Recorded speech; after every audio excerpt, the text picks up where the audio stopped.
Yeah, oftentimes when people talk about sacred texts, for many people, the sort of thing that you say to show how serious you are is, well, we take it literally.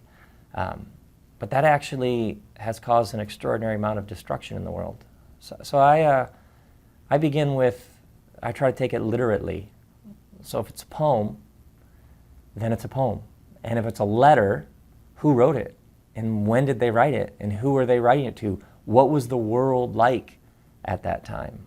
If it was history, but the writer is kind of winking along the way, like this is what I'm really saying, then you take it with that subtlety and nuance and even humor. So all religious texts have to be interpreted.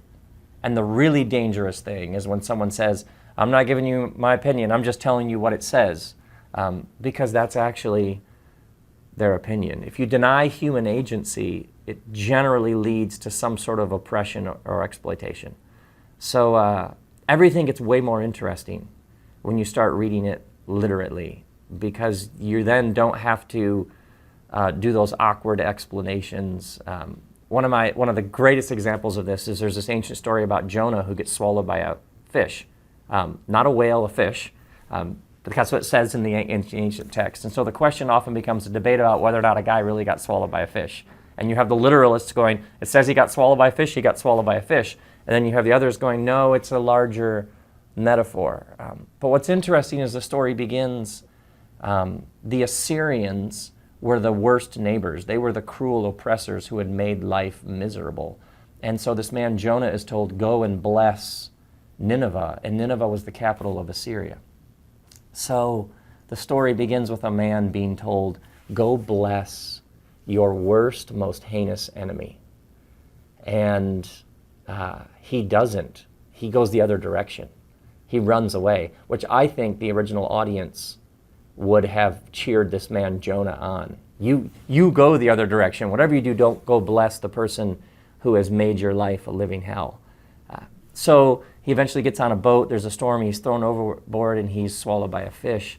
I think the power of the story is not arguing about whether or not he was swallowed by a fish. I think the story was told to a group of people to confront them with how they cannot forgive their worst enemy.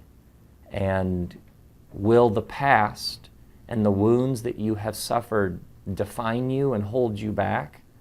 Or can you forgive? Can you move towards your enemy, not with violence, but with love?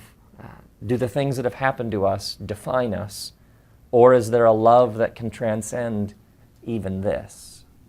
So this would be a classic example to me where there's an ancient text and a story where you can, in your attempt to defend it literally, actually avoid the more interesting questions of the heart that I think are the questions the storyteller is trying to get at.